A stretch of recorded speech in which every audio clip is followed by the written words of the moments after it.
उसको पहचाना जाना। ब्रह्मा जी के मन में संशय हुआ, उन्होंने अपने पिता भगवान विष्णु से कहा। विष्णु जी ने कहा क्या बात है ब्रह्मदेव? ब्रह्मा जी कहते हैं आपके पिता कौन है, हमें जानना है, हमें पहचानना है। आपके पिता कौन है?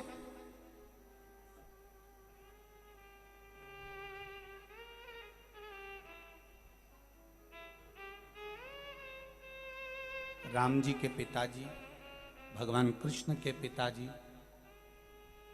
भगवान विष्णु के पिताजी, भगवान ब्रह्मा के पिताजी, भगवान दत्त के पिताजी और जितने भी हैं, जितने भी हैं,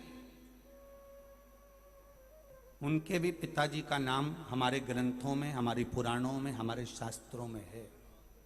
केवल एक के पिता का नाम नहीं है, वो है देवाधिदेव महादेव के पिता का नाम। और तुम्हें कहीं मिल जाए कि महादेव के पिताजी कौन थे, तो हमको पत्र लिखकर जैसे इनने भेजा ऐसे तुम भेज देना कि महाराज हमने सुना है कि शंकर जी के पिताजी ये हैं। तो हम भी एक बात पढ़ लेंगे कि कौन से पुराण में मिला कि शिव जी के पिताजी ये थे। शिव के पिता कौन? स्वयं ब्रह्मा जी कह रहे हैं आपके पिता कौन है? भगवान विष्णु से पूछा। भगवान विष्णु ने कहा मेरे पिता महादेव। महादेव के पिता कौन है? तो भगवान विष्णु भी उस समय पर मौन होकर कहते हैं जो सृष्टि का पालन करता होता है, सृष्टि का संचार करता होता है, सृष्टि का संहार करता होता है। ब्रह्मा जी आपको संचार की व्यवस्था दी है, विष्णु भगवान कहते हैं मुझे संचार की व्यवस्था दी है, शंकर भगवान को संहार की व्यवस्था दी है। पर यह मत सोचना कि शिव जी के पास केवल संहार है, शंकर भगवान के पास में संचार भी है, संहार भी है, सब कुछ मेरे देवादिदेव महादेव के पास में है। अगर एक रोग भी तुम्हारे शरीर में आ गया, आपने अगर शंकर जी की भक्ति श्रेष्ठता में करी है, तो निश्चित है वो रोग भी आपका कुछ नहीं बिगाड़ सकता, उसको समाप्त होना पड़ेगा। अकाल मृत्यु वो मरे जो काम करे चंडाल का, काल उसका क्या बिगाड़े जो भक्त हो मां काल का। जो शिव का उपासक है वो सम्मुख में आकर खड़ा तो होए।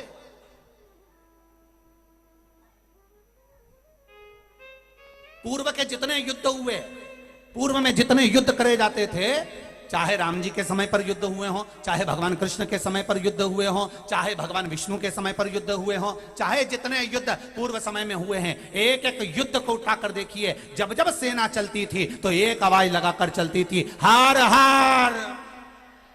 केवल एक आवाज लगाकर चलती थी। क्यों? क्योंकि उस हर हर महादेव की गर्जना इतनी तेज होती थी, जब सारे सैनिक एक साथ हर हर महादेव कहते थे तो शिव महापुराण की कथा वर्णन करती है, स्कंद पुराण कहती है, जब हर हर महादेव कहा जाता था, ये हर हर महादेव शंकर भगवान ने माता गंगा को दिया है। जब गंगा तप कर कर कर थक गई, तब भगवान शिव ने कहा था गंगा चिंता मत कर, मेरा हर हर नाम तेरे नाम से जोड़ा जाएगा। तो हर हर महादेव से गंगा जी ने पूछा होता क्या है? शिव जी कहते हैं अगर युद्ध के मैदान में भी अगर एक वीर सैनिक भी हर हर महादेव कहकर टूट पड़ेगा, तो ये निश्चित है गंगा कि हर हर महादेव कहने के बाद दुश्मनों के गर्भ में भी अगर बच्चा होगा तो वो भी गिर पड़ेगा। ये हर हर महादेव की वो गर्जना है।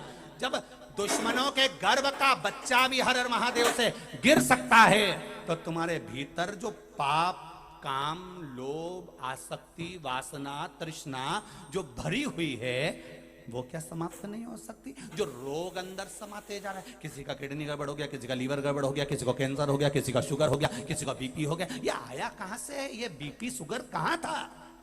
अब तुम्हारे पास भी नाथ द्वारा लगा है, जरा जाके तो देखो कि भगवान से पूछो। एक बार भगवान के लिए थोड़ा सा कुछ प्रसाद बना और उसमें शक्कर कम गिर गई तो भगवान ने नी खाई। भगवान कहते मुझे तो चोगना चाहिए 250 ग्राम मावा ने 2 किलो शक्कर।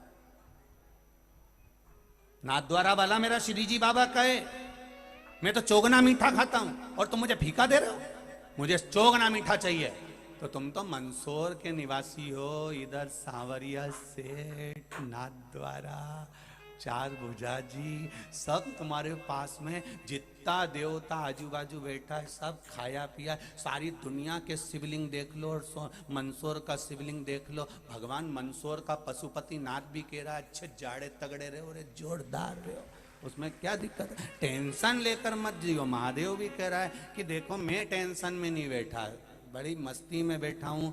4 मुद्रा वो अपनी दर्शन देते हैं, बचपन की अलग, जवानी की अलग, अधेड़ी की अलग, बुढ़ापे की अलग। उनने पूरी मुद्राओं का दर्शन देते देते भी सब सीख दे दी तुमको पशुपतिनाथ ने। जब बुढ़ापे की मुद्रा आई तो उनका चेहरा यहाँ से उठ गया, ऐसा लग रहा था कि मुंडा का सारे दांत चले गए और चेहरा थोड़ा सा झुक गया, बड़ा हो गया। तो तुम एक एक मुद्रा का दर्शन तो करो। वो अपने को सीख दे रहा है, इधर सांवरिया सेठ सीख दे रहा है, उधर बैठे हुए नरसिंह भगवान श्री जी बाबा सीख दे रहे हैं। हर तरह का सीख। सांवरिया सेठ बाजू में लगा है, बार बार तुमसे कह रहा है अपने आप को सेठ मत समझना रे। फिर कह रहा हूं, सेठों में सेठ सांवरिया सेठ, बाकी के जितने सब डुप्लीकेट। सेठ एक ही है, तुम टेंशन में मत लेना हो कि तुम सेठ हो। और अगर तुम सेठ हो तो किसी नानी बाई का 56 करोड़ का मायरा भर के बता दो, किसी द्रौपदी का चीर बड़ा कर बता दो। तुम सेठ हो तो किसी का कुछ भला करके बताओ। अपने बच्चों के लिए, अपने पुत्र के लिए, अपनी बेटी के लिए, अपने परिवार के लिए तो दुनिया करके जाती है। जितने मरे उनने किसने दूसरों के लिए कर दिया? सब अपने परिवार के लिए करा। तुम सांवरिया सेठ जैसे बनना चाहते हो तो तुमने दूसरे के लिए क्या करा?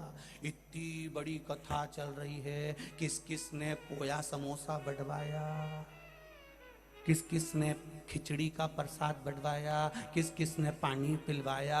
ये तो वहां लिखा जा रहा है कि तू कितना बड़ा सेठ है कि डुप्लीकेट है। ये तो वहां लिखा। परिवार के लिए तो कोई भी कर कर चले जाएगा, नाते रिश्तों के लिए तो कोई भी करके चले जाएगा, कुटुंब के लिए तो कोई भी कर कर चले जाएगा। तुमने कितना करा वो लिखाता है वहां।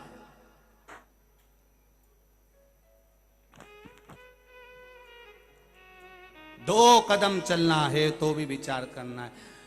देखिए, हम समिति वालों से एक बात कह दे रहे हैं, हम डोनेशन जब देंगे जब हमारी गाड़ी बिल्कुल पास में लगाना, बिल्कुल पीछे जहां पास से रास्ता हो हम वहीं से आएंगे, हमारी गाड़ी दूर नहीं होना चाहिए। तो उन्होंने कहा साहब ठीक है, आप दे तो दो, हम तुम्हारी गाड़ी पास में लगा देंगे। तुमने यहाँ तो गाड़ी पास लगा ली पर वहां दूर हो गई,